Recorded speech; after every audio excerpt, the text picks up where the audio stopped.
Hola, hola, Madres Poderosas. Hello, hello, my powerful mothers. Welcome to my channel. Bienvenidos a mi canal. Today, I wanted to sit down with you guys and talk to you a little bit about homeschooling.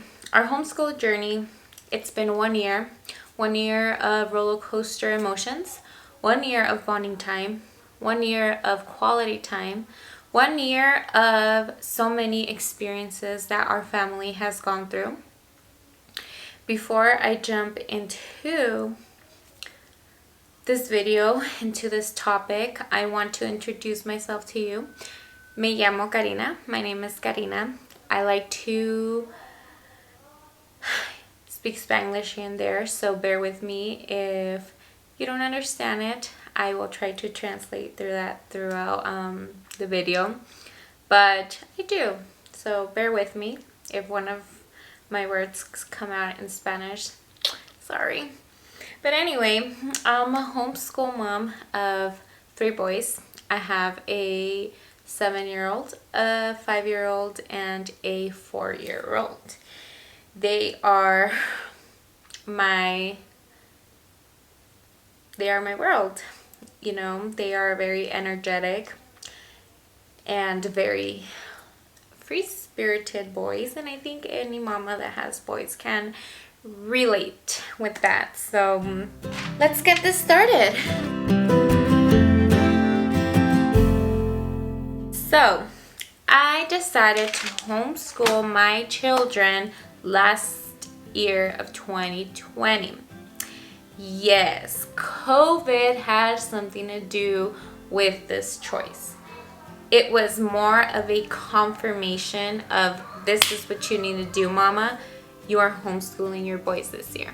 It was like, oh my goodness, Diosito, like God was like, okay, Karina, lo has pensado, ya tienes 2 años pensando en hacer homeschool. Like, you've had 2 years already in the back of your mind to do homeschooling. Pues mira, aquí está. Here is the opportunity. So I took it as that.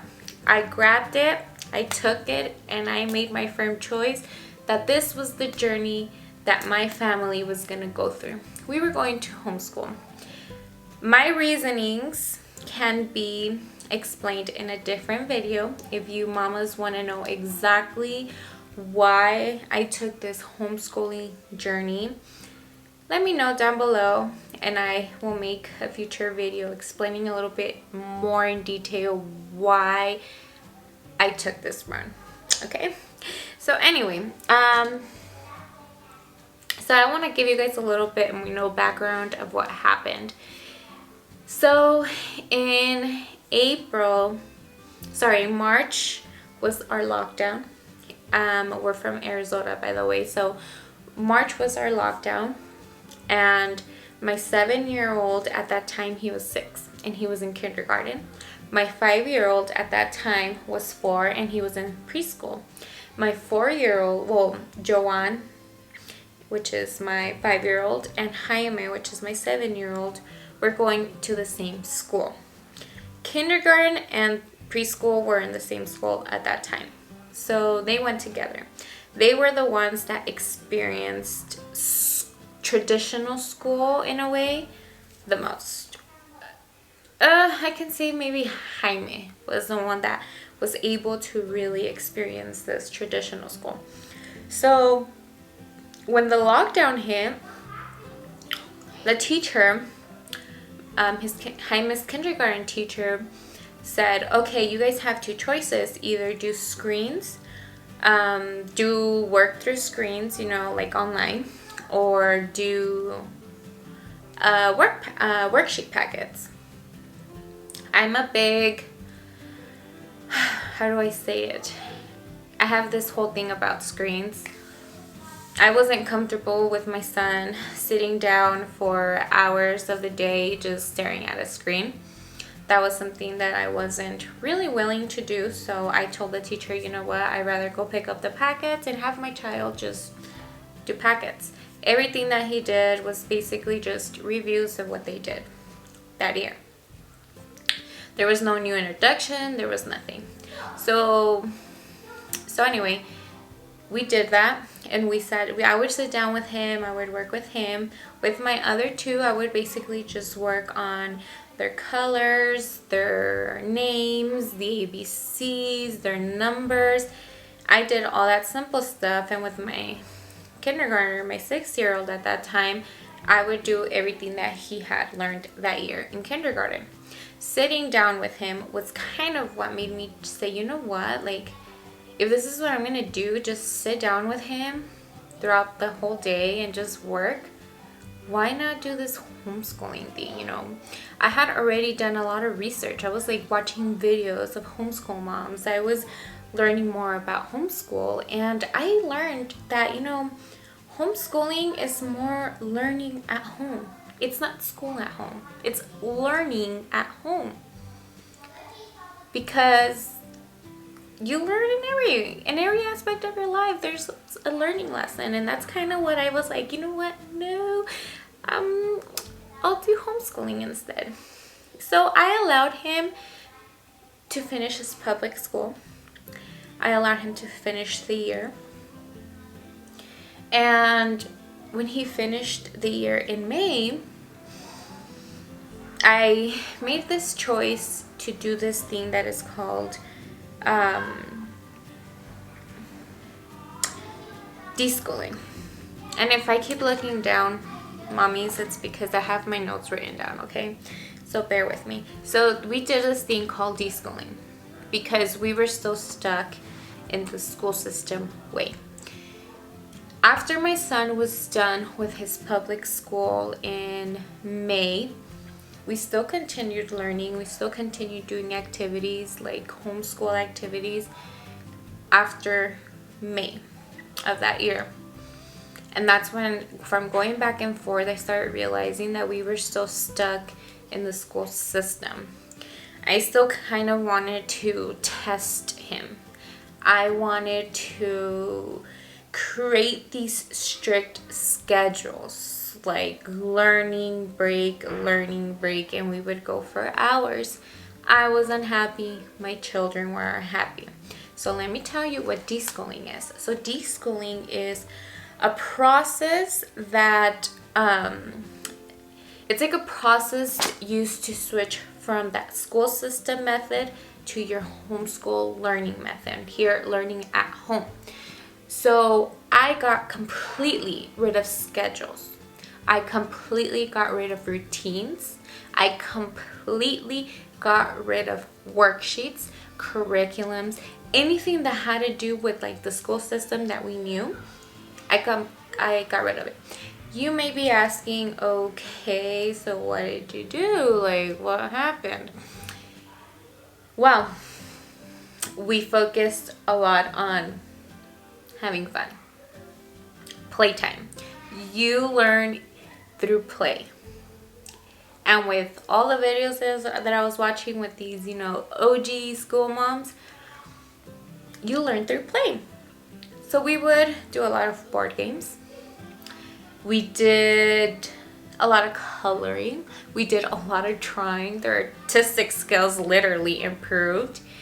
We would take a lot of trips to the park. We took a lot of trips to group plays, play dates. What else?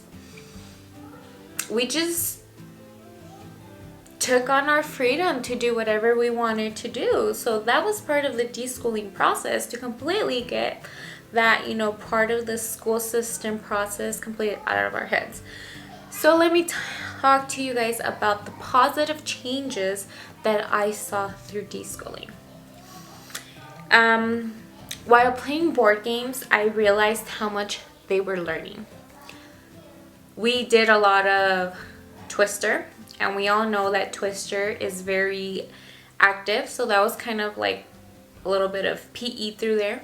They learned a lot about their colors, especially like my younger ones.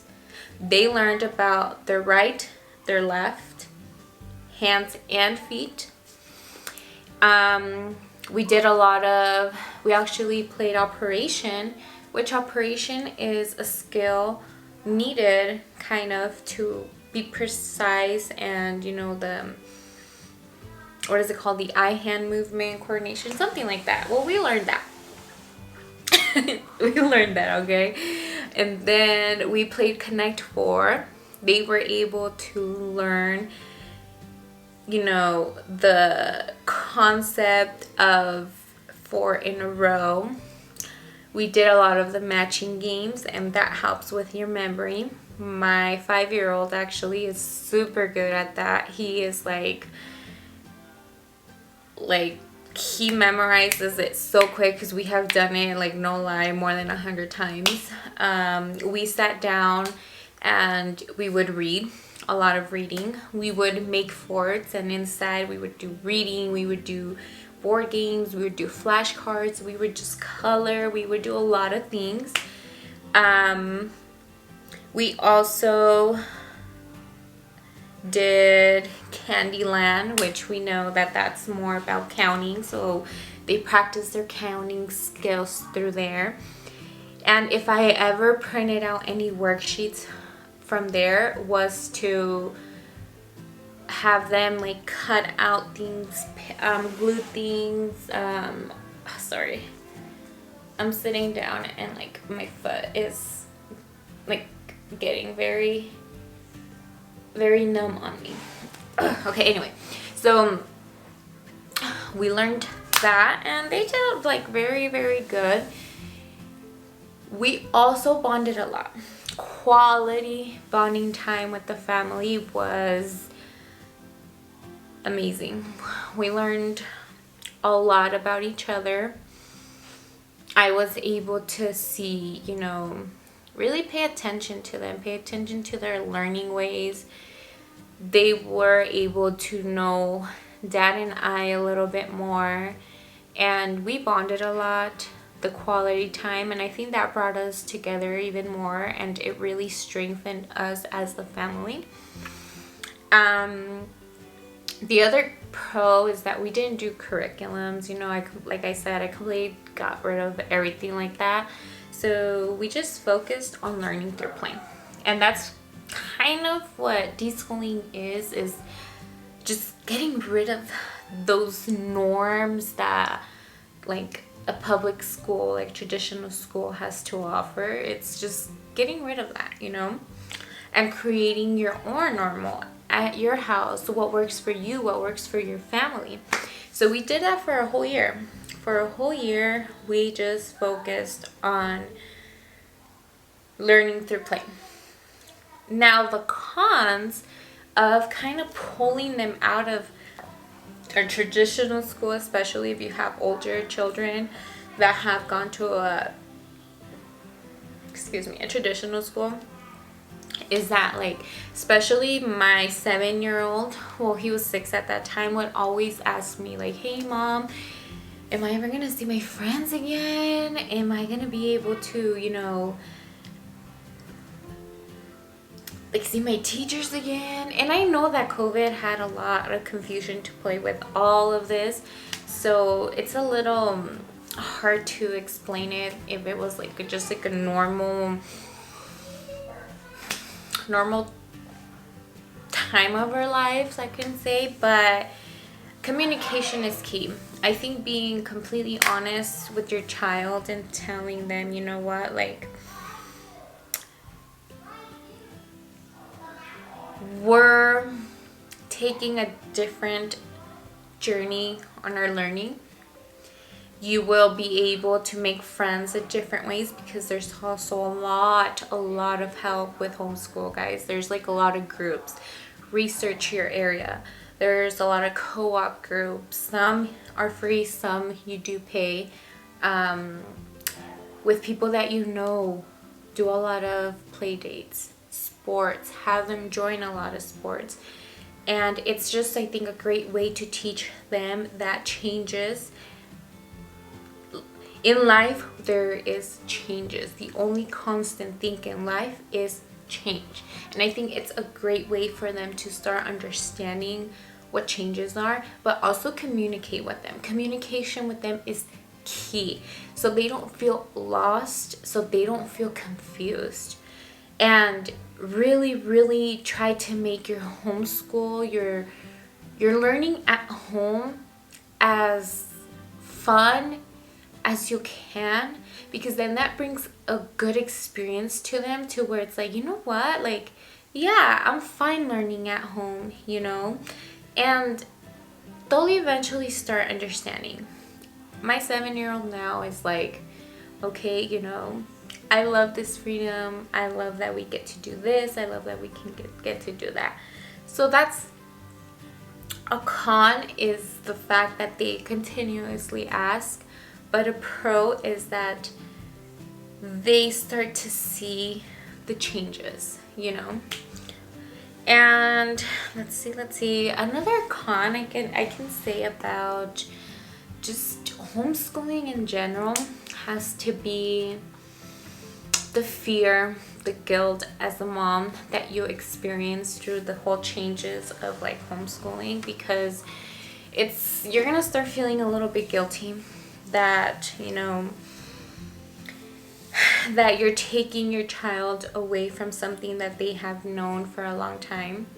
You're gonna start feeling fear of if you're gonna be able to do this right, fear of failure, fear that if you don't do things right, your kids are not going to succeed. And I think that's just a normal feeling for a mom in general, you know, because you worry if you choose a traditional school way, you worry about sending them to the right school.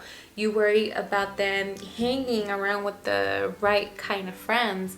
You worry about them having the right kind of teacher. And when you take that choice of homeschooling, you're going to worry if you are enough as a mother. You're going to worry if you can do this. You're going to worry if your kids are going to learn. Those are all normal emotions. Those are all normal feelings that you're going to feel. I felt them until this day, guys. I'm not going to lie to you. I still feel them. It's,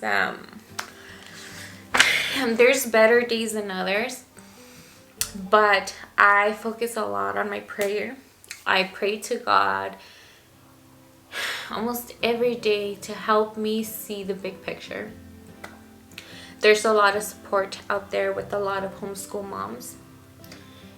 If you look throughout your community, use YouTube, please. YouTube, there are a lot of homeschool moms that have YouTube channels, and that they will help, and that they will explain, and that you will gain lots of information from them.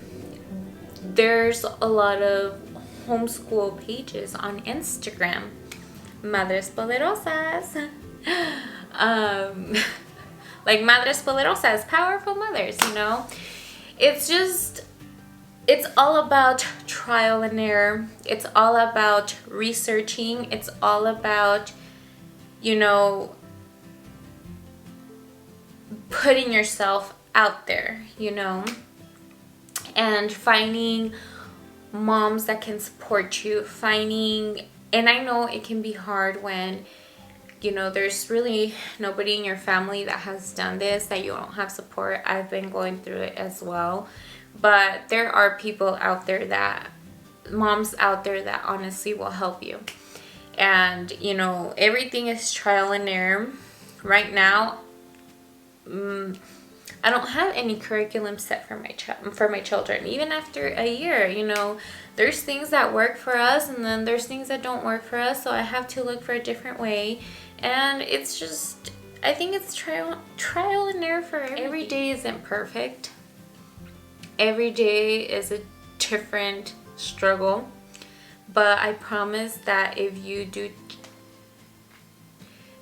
choose to take this road, it's something that will bring you so much satisfaction, in the sense of seeing your children grow, experiencing every moment of them.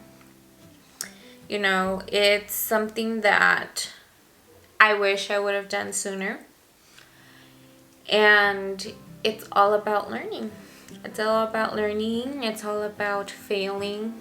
The only way to succeed is to fail, right? that's just the way it is. So with that said, moms, thank you so much for joining me. I hope this helped. I hope this journey helped.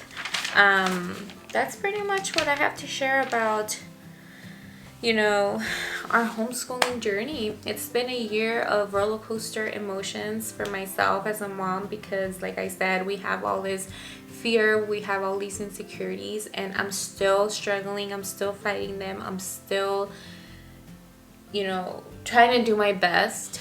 But I think just like as a mom in general, we do this with having them join school or not, like traditional school. I think it's just we worry for everything, and it's just trust God through the process and trust him through what he has called you to do. And I truly believe that God called me to do homeschooling, to experience this new journey. And this channel is going to be completely based off of what I learn throughout this process, what I can share with you guys. And I'm here for you mommies. I'm here for you mamas. If you guys have any questions, please let me know. Remember, we are powerful. Somos poderosas, very powerful. Somos perfectamente imperfectas. We are perfectly imperfect. We are moms. We are gonna do things that are considered imperfect, but we're perfectly doing it, and that's what makes us special, is that not all of us are the same, that we're moms that care and love our children. So with that said, remember, we are powerful moms. Recuerden que somos mamás poderosas. We are perfectly imperfect, perfectamente imperfectas. We are powerful mothers. Somos madres poderosas. And until next time, and I will hope to see you guys on my next video. Love you, and thank you so much for joining. Bye.